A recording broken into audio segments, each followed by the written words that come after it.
નમસ્કાર, આપ જોઈ રહ્યા છો જેકેએસ ન્યૂઝ ગુજરાતી। વિસાવદરમાં સાંસદ રાજેશ ચુડાસમા દ્વારા રોડનું ખાતમુહૂર્ત તેમજ નવી નગરપાલિકા ઓફિસનું લોકાર્પણ કરવામાં આવ્યું હતું। વિસાવદરમાં સાંસદ રાજેશ ચુડાસમા દ્વારા ₹2 કરોડ ને 50 લાખના ખર્ચ બનતા આરસીસી રોડનું ખાતમુહૂર્ત કરવામાં આવ્યું હતું તેમજ ₹90 લાખના ખર્ચે બનેલ નવું નગર સેવા સદનનું લોકાર્પણ કરવામાં આવ્યું હતું। વિસાવદરના મેઇન બજારના રસ્તામાં ખાડા મોટા પ્રમાણમાં પડી ગયેલા હતા અને લોકોને ચાલીને જવામાં પણ મુશ્કેલી પડતી હોય ત્યારે વાહન ચાલકોની શું હાલત થતી હશે તે સમજી શકાય છે તેમ છે।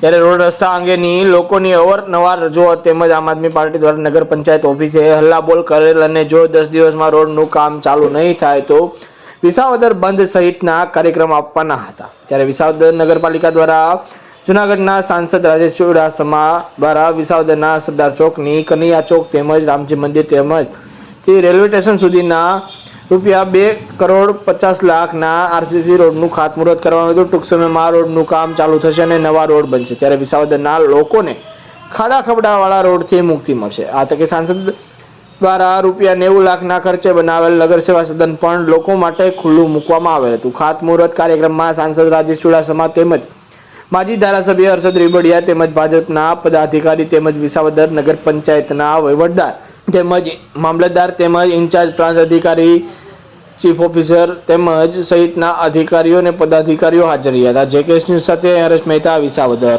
આજ રોજ વિસાવદર નગરપાલિકા દ્વારા ગુજરાત સરકાર તરફથી રોડ રસ્તા અંગેની જે ગ્રાન્ટ મળેલી એ ગ્રાન્ટ અંતર્ગત વિસાવદર શહેરનો મેઇન રસ્તો જે સરદાર ચોકથી કનૈયા ચોકથી રેલવે સ્ટેશન રામજી મંદિર સુધીનો રોડનું ખાતમુહૂર્ત તેમજ નગરપાલિકા સેવા સદન નવું બનાવ્યું એનું લોકાર્પણ કાર્યક્રમ માનનીય સંસદ સભ્ય શ્રી રાજેશભાઈ ચુડાસમાના વરદ હસ્તે રાખવામાં આવેલ। તેમાં વિસાવદરની બહોળી સંખ્યામાં લોકો ઉપસ્થિત રહેલ તે સબનો તમામનો આભાર માની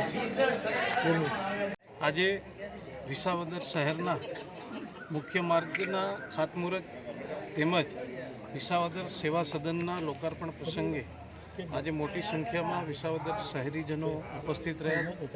ઘણા વર્ષોથી વિસાવદર શહેરના લોકોની માગણી હતી કે મુખ્ય માર્ગ એ સીસી રોડથી મળી અને થાય એવી એમની માગણી હતી।